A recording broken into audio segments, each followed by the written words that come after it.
Good morning, everyone. Thank you so much for your patience. We were having some technical difficulties, but now we are ready to rock and roll.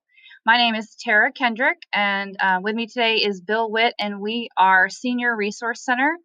Today's webinar is going to teach you how to maximize Social Security benefits. And this is probably one of our most popular topics because Social Security tends to be really confusing. And so we want to make that a lot easier for you to make some educated decisions when it comes to maximizing your own Social Security. So as Senior Resource Center, we help in 4 different areas. The first one is we help people to create comprehensive retirement plans so that they can maximize how long their money lasts throughout their lifetime. We also do some tax planning, ways to just learn how to pay less in taxes over the course of your lifetime.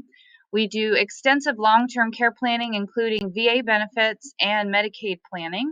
And then we also do estate planning, just helping you find ways to avoid probate and pass assets to future son or daughter or whoever you'd like the money to go to. So without further ado, I'm going to introduce our speaker today, Bill Witt. Thank you, Tara. I'll add my welcome to Tara's. I want to welcome everybody to the webinar. This is a series, part of a series of 13 webinars we're giving over 13 weeks on various topics in retirement planning. If you have interest in other topics, check out our website, srctexas.com. And on there is an events tab. You can click on that and it'll show you the topics that are going to be coming up in the future, so everybody can listen in. If you're not able to attend one of those, we're also recording them, so know that that's available as well. I start all my webinars with something I hate, which is a disclaimer, but everybody's situation is unique. Actual results vary, and we're going to go through some case studies today, and those case studies obviously apply to a single family or individual, and your situation is probably different. The other thing I want to say about Social Security, we're going to touch on the fact that there are some challenges in the future, and if Congress does not address the solvency of Social Security, future benefits could be reduced, or reforms they may implement by Congress could reduce future benefits. During the pandemic, I had an opportunity to take some time off. Never planned to write a book, but when you have quarantine, I was quarantined in my home in Burnet, Texas, and I started to write down some ideas for an article, and that morphed into a book. And for attending today's webinar, everybody will receive a PDF version of the second edition of my book. And in that book, there's really 2 driving thoughts that Tara and I use to guide retirement planning. The first is there's things that we can control in retirement, and there's things we can't control. We can't control what the Fed does with interest rates, or what the IRS or Congress does with tax rates. So we focus on the things we can control.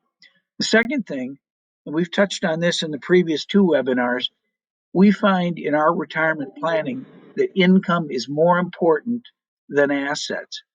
And why do I say that? Because income is something you can create in retirement. If you have enough income to live comfortably in retirement, covering your bills, just like when you're working, then what the stock market does or what the Federal Reserve does doesn't impact you. You have built your lifestyle in. So what's the challenge that we face in retirement planning? Why is retirement planning more important today probably than ever before? And there's 2 driving factors. One is longevity.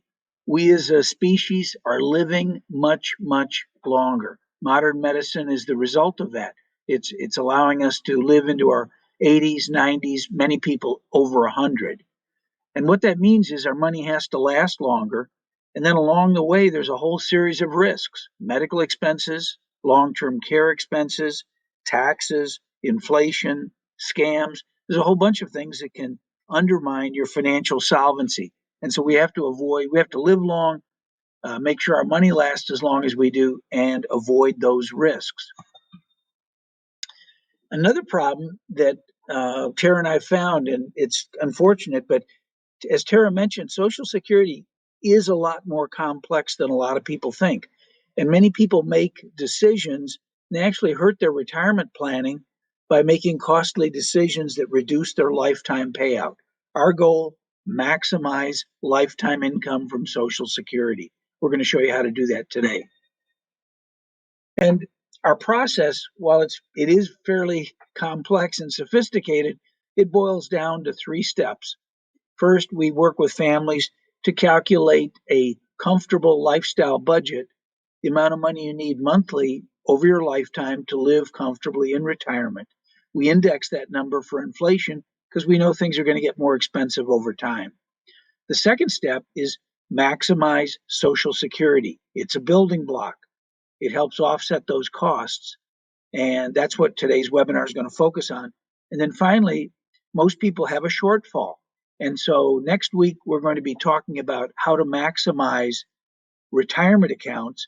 And what we do is we rely on a portion of your IRA or 401k to create additional income in retirement so that you can live comfortably. Once you've built in your basic income stream to support your budget, what you do with the rest of your money, if it's in the market, fine. If it's invested however you like, it doesn't matter because your lifestyle is protected. We've built a foundation. So here's some important things to know about Social Security. You have many claiming options. We're going to see that there's combinations of things that make choices a little bit more complex. And the decision you make has far-reaching consequences. If you decide to claim at a certain age, it can have a lifetime impact. So it's a long-term choice or decision. If you're married or if you have been married, the choice of a spouse or the choice of that you make on claiming Social Security can have a profound impact on your spouse. Another factor is people are worried that Social Security is bankrupt, and I will show you today that it's definitely not bankrupt. And finally, Social Security does not provide financial counseling. They're really good administratively in implementing the program, but if you go and sit down at a Social Security office, which you can't do currently, they don't provide the counseling that's necessary to make an informed decision. So let's start with, will Social Security be there for me? In 2020, the trust fund, the OASDI Social Security Trust Fund, is still growing. In fact, it had a surplus of $11 billion in 2020. And the trust fund is now up to almost $3 trillion, 2.9 trillion. So why is there a challenge? Well, there's more of us boomers heading towards retirement every day, like 10,000 people a day. And as people retire, they claim Social Security. This is going to put demands on the trust fund. And our projections show that if reforms are not implemented, that by 2033, 34, definitely by 2035, the benefits would have to be cut. Now, I don't know if you think about this, but congressmen like to get reelected, and so they don't want this notion of benefits being cut to undermine your confidence. So there will be some reforms that are coming. What are the kinds of things we could do to make sure that Social Security stays solvent? Well, the first is increase the annual earnings that are subject to Social Security tax. Today, in 2021, if you make more than 142,000, you don't pay any additional Social Security tax. Well, what if we allowed the big hitters, the people that make 3, 4, 500,000 or more, to pay Social Security on a higher amount of their income? That would keep the program solvent. The second thing we might do is increase retirement age. We've already done this in the past. It used to be age 66, and as you'll see in today's presentation, it's gradually moving towards age 67. But as I said, we're living longer. What if we increased it to 68 or 69? So working a few more years, that too would keep the program solvent. We can also lower benefits for future retirees, and if need be, we could adjust cost of living adjustments. Any of those or a combination of those would ensure that the program stays solvent. So my statement to all the families we work with, if you're a boomer, you probably are not going to be exposed. They're not going to cut the benefits of people that are already receiving Social Security. There could be adjustments in the future, but I think for most boomers, you're likely not to be affected. So, what's the first insight that we want to share? Social Security is an inflation protected source of income, it grows with inflation. You've paid in premiums in every paycheck that you've earned. So it's important to be smart in how and when we collect our benefit to make an informed decision to maximize the lifetime payout. So let's take a look at how much you can receive. Let's say your monthly benefit starts out at $2,000 today. And let's say you claim over 10 years and there's 2.6% annual inflation. Over 10 years, you're receiving $270,000. Over 20 years, $619,000. And if you claim Social Security over a 30-year retirement, you're getting over $1 million in lifetime payout. That's a lot of money. Well, how does inflation affect the benefit? If you start out at $2,000 today and it's indexed for inflation at 2.6%, in 10 years, your benefits grown from 2,000 up to 2,500, 2,585. Over 20 years, your benefits grown to 3,342, and over 30 years, your benefit is actually more than doubled to 4,320. So, because things get more expensive in retirement, it's nice to have sources of income that are indexed for inflation to help us keep up with the higher cost of living. So, how much can I expect to receive? Well, the benefit I receive is actually based on three things. It's how much I earn over my working career, the age at which I apply for benefits, and then which benefit I claim. And as we're going to see in today's presentation, there's actually three different benefits: the individual benefit that I claim based on my own work history, a spousal benefit where I claim against my spouse, and a survivor benefit assuming my spouse has passed away. So people often ask me, how are the benefits calculated? And the calculation is actually pretty complex. But in simple terms, it's based on your 35 highest years of earnings. So Social Security looks at 35 years of earnings, and then they do a computation and they project a full retirement age benefit. That benefit is increased or projected increase as cost of living adjustments are made. So you don't have to understand the calculation. Just know that it's based on 35 years of earnings. If you only have 30 years of earnings and you get to full retirement age and continue to work, yes, you can bump up your earnings over your lifetime. I'm 72. I still work. My benefits go up a little bit every year. So first question is, when should I apply for benefits? And here's an insight. Your monthly benefit will be reduced if you claim early. It can also be reduced by taxes, Medicare premiums, and your benefits can be reduced if you're working. So what do we mean by claiming early? Well, each of us has a full retirement age, and we're going to take a look at what those are. But the decision to claim Social Security, it's individual for each one of us. If your health is poor, if your life expectancy is not long, perhaps claiming now makes more sense. Get money. Some people need money, need more income right now just to pay the bills. There's nothing wrong with claiming Social Security now. Another factor is whether you plan to continue to work. If you're earlier than your full retirement age, there can be an offset. And maybe most importantly, for most couples, spousal and survivor needs for the surviving spouse are important. So we're going to take a look at that today. So what is full retirement age? Well, it's gradually increasing. If you were born before 1954, your full retirement age to get your full benefit is age 66. If you're born from 55 up to 59, you can see that the full retirement age is gradually increasing to age 67. And if you're born in 1960 or later, your full retirement age is 67. So, how does claiming early impact you? Well, in the middle, we've got full retirement age 66.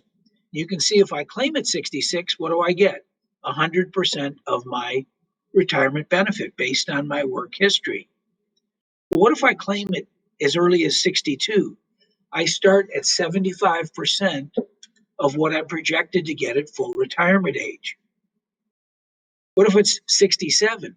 Well, if I claim at 62, which I can, I start at 70% of my full retirement age benefit. And those numbers, if I start with a smaller number, it stays smaller throughout my lifetime. What if I delay beyond full retirement age? A lot of times people came in, this is my strategy. I waited until 70 to claim. My full retirement age is 66. And so by waiting those extra 4 years, I got an 8% roll up or bump. I started out at 132% of my lifetime benefit. If you're starting at if your full retirement age is 67, you can see you get 3 years of roll up. So your benefit would at least be 124%. So claiming later always generates more income. And when you get a copy of my book, I have a chart that I created in there where I said, well, what's the cumulative lifetime payout, say for somebody whose full retirement age is 67? And I took that amount and I said, here's a chart showing what if I claim at 67 or at 62? What if I wait till my full retirement age of 67? Or what if I wait till 70? And this chart shows the full lifetime payout. And you'll notice something interesting. Around age 78, 79, there's a crossover. So if you think you might live past age 78 or 79, and most of us are going to, average life expectancy for a 65-year-old lady today is actually 20 years. It's 85. For a man, it's 83. So most of us are going to live beyond age 78, 79. You'll get more from Social Security by delaying your benefit. Let's talk about ways that we can maximize my benefit. Obviously, one is by delaying the claiming decision, but there's some other factors that play into this as well.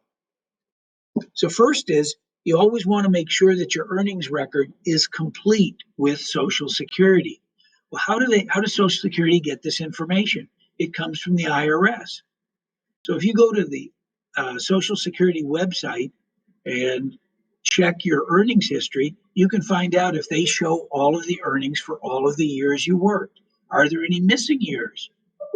And as we talked about earlier, can you improve lifetime earning by working longer? And the answer is yes. If you're self-employed, sometimes that information from Social Security doesn't get passed over from IRS to Social Security. So if you're self-employed, definitely want to check to make sure you're getting credit for all of your working years. So what if you're working? You know, a lot of times people come in, they're in their early 60s, 2, 3, 4, and they go, Bill, I think I'm going to claim Social Security early. And I go, well, do you know about the work offset? Well, no, I don't. So here's how it works. If I claim Social Security before my full retirement age, in the years leading up to my full retirement age, for every $2 I earn above $18,960 this year, $1 of my Social Security is taken away. The final year before full retirement age, they raise that threshold up to $50,520, and for every $3 I earn above that threshold, they take $1 of my benefits away. Do I lose those benefits? Well, not exactly. When I hit full retirement age, if I haven't been paid the full amount, Social Security does adjust my benefits at full retirement age for what wasn't paid. But the simple answer is to avoid the earnings test altogether, just wait till full retirement age. For example, if Michael Dell went down at 62 and applied for benefits, how much would Michael get? Probably not much, because he's a heavy earner. He earns a lot of money, and so they wouldn't pay him anything. But at his full retirement age, they would then readjust and pay him the full benefit. Another factor that people sometimes don't think about is taxation of benefits. Social Security was supposed to be tax-free source of income.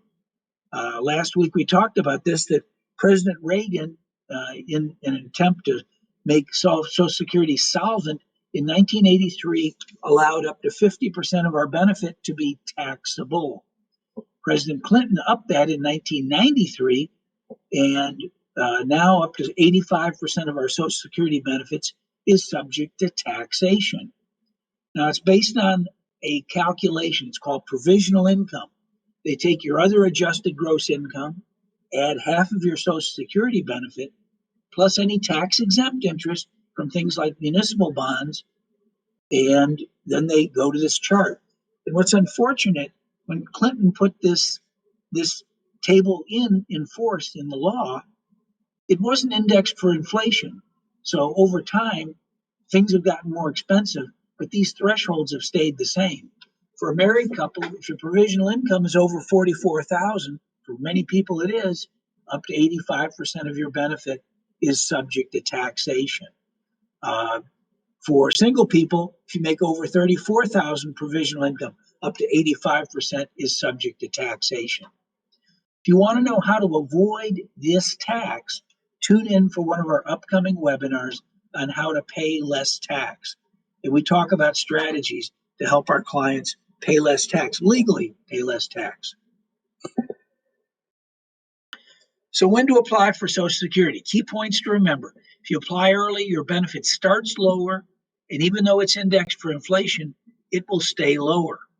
Cost of living increases magnify the difference between early and delayed claiming. Start with a bigger number, index it for inflation. It's going to grow faster than a smaller number, also indexed for inflation. If you claim early, your benefits will be taxed, and they may be reduced to cover your Medicare premiums. And delaying benefits may give a surviving spouse more income.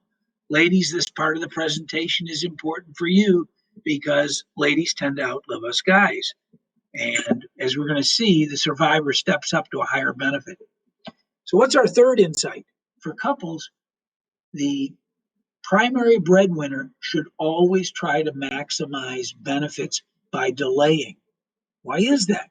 Because a surviving spouse steps up to the higher of the two benefits.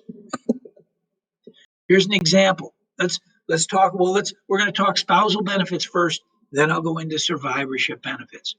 So we had individual benefits based on my own work history. What about spousal benefits? Well, a spouse is able to claim half of the other spouse's benefit if they claim it at full retirement age. So here's a simple example. John's full retirement age benefit, $2,000. Jane's is $800. If Jane applies at her full retirement age, her benefit isn't $800. She could actually get $1,000 or half of John's benefit. If she claims before full retirement age, that $1,000 is reduced. So what are the rules that govern spousal benefits? Well, the primary worker, the one we're going to claim against, has to be on claim. The spouse who's going to claim the benefits has to be at least 62 to get a reduced spousal benefit. And there's no advantage, if you're going to claim spousal benefits, there's no advantage to delaying beyond full retirement age because the spousal benefit does not increase as the individual benefit does by delaying. So we spend a lot of time in our practice coordinating spousal benefits. And I've got some case studies at the end of this that'll show you exactly how that can be important for a couple. And, you know, in our practice, Tara and I deal with a lot of different topics: Medicare, Social Security, Medicaid, VA benefits, retirement income planning, safe investing, avoiding probate, lots and lots of topics. But what we found over the years, it's not what we know, but it's who we know. One of our proud partners, trusted partners, is an outfit called Horse's Mouth. And we use their software to run different scenarios for both individuals and clients, for couples. And we use that software, and it can help us project and show how to maximize lifetime payout. So if you have questions on this, come see us after this webinar. We'd be happy to run an analysis for you. So insight number 4, if you're widowed or divorced, you may be eligible for survivor benefits, divorced survivor benefits, or divorced spousal benefits that can increase your monthly check. So we've talked about individual benefits, claim on your own work history, spousal benefits, claim against half of your spouse's benefit if you claim at full retirement age. We're now going to touch into survivorship benefits. And there's 2 factors that affect how much the survivor benefit is. First factor is, when did the original person claim survivor? So let's say I'm the primary breadwinner in my family. If I claim at my full retirement age, I get 100% of my benefit. I claim early, I get a reduced amount. I claim later at age 70, I get a bigger amount. So the first factor is, when did the primary breadwinner or the primary person claim their benefit? The second factor is, when did the survivor claim the survivorship benefit? They claim at full retirement age, they get all of my benefit. They claim earlier than that, they get a reduced benefit. So claiming early always reduces the benefit. Let's take a look at a simple example. If one spouse dies while both are receiving benefits, the widow or widower may switch to the higher benefit. Here's an example. Joe and Julie are married. Both are over full retirement age. Julie's benefit is $2,000 a month. Joe's benefit is $1,200. If Julie passes away, Joe needs to notify Social Security, and his $1,200 benefit is replaced by the higher of the 2 benefits, Julie's benefit of $2,000. So the surviving spouse always steps up to the higher of the 2 benefits. So what are the rules that govern survivor benefits? To get a survivor benefit, a couple must have been married for at least 9 months, except in the case of an accidental death. The survivor must be at least 60 to request a reduced survivor benefit. The survivor benefit is not available if the widow or widower remarries before age 60. So let's say your spouse has passed away, you're 58, 59.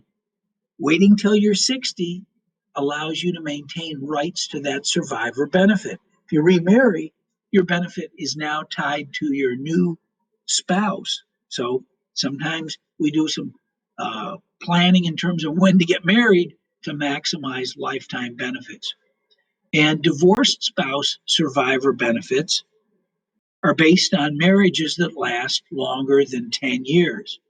So here's a funny oddity of Social Security. Some people have had multiple marriages. Let's say someone is married to 3 different spouses and each marriage lasted more than 10 years. Well, each of those spouses has the right to claim off of that deceased spouse. And they don't divide the benefit, they each get the same benefit. Particularly with divorce benefits and survivorship benefits, it's important to understand all of your different options. Divorce spouse and spousal and survivorship benefits, as I said, the marriage has to have lasted 10 years or more. The person receiving divorce spouse benefits must be currently unmarried. The ex-spouse must be at least 62. So to claim spousal or survivorship benefits, you have to be at least 62. And if divorce was more than 2 years ago, the ex-spouse does not need to be on claim. That's the difference. If you're married, your partner needs to be on claim for you to claim spousal. But that's not true if it's a divorce that occurred more than 2 years ago. Is this starting to sound more complex than you thought? Lots of options, lots of opportunity. So let's talk about, what can Social Security personnel do? They got audited about 5 years ago. And what we found out was they're real good at administrating the system, but they're not very good at advising or counseling. If you go in at age 62 and say, I want my benefit, they'll sign you up. They don't say, Mr. Witt, did you realize by waiting, you'll get more over your lifetime and you may leave a larger survivorship benefit for your younger spouse? They don't say those words. They estimate individual benefits. They tell you the amount you're entitled to now, but they can't project future benefits because we don't know what cost of living will do. And they don't help with innovative strategies that are designed to maximize benefits. So the big picture is this: Social Security is just one source of income. And in retirement, there's a number of other sources. You may have pensions, you may have IRAs or 401ks you're going to tap. There's required minimum distributions that begin at age 72 that can impact your lifestyle. You may have an investment portfolio, and you may continue to work. So we like to look at Social Security in an overall context of other income sources in retirement. Our goal, build the foundation so you have a safe, secure retirement. Let's take a look at some case studies. Susan, single lady, she's age 62, her full retirement age is 67. And at full retirement age, she's targeted to receive $2,500. So we ran an analysis for Susan, and she had three choices. We said you could claim at 62, or you could claim at your full retirement age of 67, or you could claim at 70, as late as 70. So what's the difference? That's a pretty big difference, $309,000. Assuming Susan lives to age 90, she gets an additional $309,000 by waiting. Now, maybe she needs the income to live on. Maybe this is important. So there's no right or wrong answer, but by being able to delay and tap the 401k to live on and allow her benefit to roll up and grow, or she's continuing to work till age 70, and so she can delay her benefit, she just increased her lifetime payout by $309,000. A lot of money. What about couples? Here's an example. Roy and Jill are both 64. Roy's benefit at full retirement age is $27.90. Jill's is $7.62. I assume Roy's going to live to 85, and that Jill will outlive him to age 90. Once again, we looked at three different scenarios, and we can look at more than three. Here's three basic scenarios. Both claim at 64, both claim at 66, or Jill claims at 66, but Roy, the primary breadwinner, decides to wait till age 70. Well, what's the differential? Once again, it's a pretty big number, $272,000 of additional lifetime payout, assuming that Jill lives to age 90. Remember, she steps up to the higher of the two, and because Roy waited till age 70, she's able to step up to a much higher benefit and live comfortably in retirement. Here's one more scenario. Couple number two. I had Tom and Mary. Tom, age 67 last year. Mary was 64. Tom's benefit was 2610, and Mary's was 1710 at full retirement age. Once again, I assume Tom lives to 85, Mary till 90. Well, this strategy is something that's being phased out, but for people that were age 62 by January 1st of 2016, they have another option. They can claim spousal at full retirement age and then claim their own higher benefit at age 70, which is rolled up from their full retirement age. So let's take a look at this. Scenario one, both claim right now at age 64 and 67, and they have a lifetime payout, 1.6 million over by the time that Mary is age 90. But what if they delay and Mary claims at 64, but Tom claims at 70? We're bumping up that lifetime payout. It's now up from 1.6 to 1.7 million. But here's a creative strategy where Tom didn't want to leave money on the table. Mary claimed at age 64. Tom is at full retirement age. So he goes in and files a spousal claim. He's getting half of Mary's benefit, age 67, 68, 69. And then at age 70, Tom goes back to Social Security and claims his own now much higher benefit. Get a little bit now, get a little bit more later. But here, we got $170,000 differential. Once again, more money in retirement, more comfortable lifestyle. That's what Tara and I work hard to help our clients find. We want people to have a safe, secure retirement, and Social Security is one of the foundation blocks of a safe, secure retirement. Next week, we're going to talk about how to maximize your retirement accounts, IRAs, 401ks. You'll see they play a pivotal role too in ensuring that people don't outlive their money. So, what's the next step? We covered a lot of material here. I know that Social Security is confusing, and our goal today is not to make you a Social Security expert, but it's to say you have choices.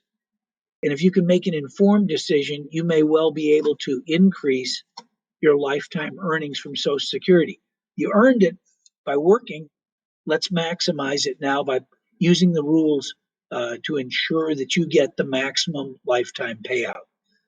We ask you give us a call. Our consultations are always free. We build a retirement plan. We're happy to do that for you. We're happy to show you how Social Security increases. If we do build a retirement plan, we have some powerful software that can pinpoint where you're going to be 10, 20, or 30 years down the road. And for that, we charge a one-time fee of $500, but our clients come back annually then and checkpoint to make sure they're on plan to achieve their retirement goals of not running out of money and living comfortably. So with that, Tara, do we have any questions? Yeah, this is a great time to ask some questions. I know that this is a fire hose of information. So good news is we will have this recording to send to you. I'll send you it on an email, as well as we'll have the full recording again up on our website in about 24 hours. So that way you can click on it at any time or send it to friends or family. So if you do have some questions, there's a talk bubble at the top of your screen. You can click on that and then just type in your question. So let's get started. All right, our first question is, what if I'm working past 70 and I still don't take Social Security? Is that a good idea? That's not a good idea. Good question. Social Security increases from full retirement age up to 70. But if you don't claim at age 70, you're leaving money on the table, because that's as high as your Social Security benefit will grow. It'll still be indexed for inflation, but waiting beyond age 70 to claim, not a good decision. You want to claim then at the last. Okay, great question. All right, let's see. Next question. So when my spouse dies, who notifies Social Security? Is that something I have to do? Another good question. Normally, the funeral home that handles the funeral alerts Social Security that someone has passed away. And as I said, Social Security is pretty good administratively. They usually know that there is a spouse, and they immediately up that spouse's benefit if they're survivor. If the survivor benefit is higher than what the other spouse is receiving, they normally step the other spouse up to the survivorship benefit. But I'll tell you where it doesn't play. Let's say you were married earlier, the marriage lasted 10 years, you got divorced. That prior spouse probably would not get notified. So if you have prior marriages that lasted more than 10 years, maintain some level of knowledge about how your ex-spouse is doing.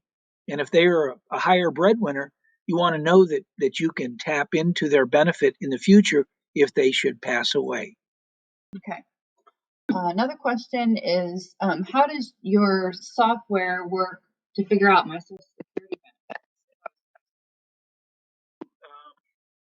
If you come see us, one thing you want to bring is the letter that you can get from the Social Security website that shows what your benefit will be at your full retirement age. So when you come in, we input your age and your full retirement age benefit.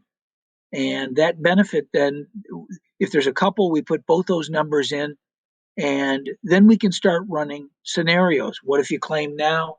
What if one of you claims now and another claims later? What if you both claim later?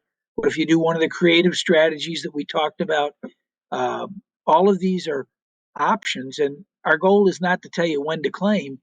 but it's to show you the impact of your claiming decision on Social Security. We want you to get your maximum benefit. So, All right. I don't think we have any other questions. So I think we'll conclude our presentation. I will be sending you just a follow-up email. It'll have a PDF copy of Bill's book as along with a link to the recording of this presentation and a button to register for our next upcoming webinar next week about maximizing your retirement accounts.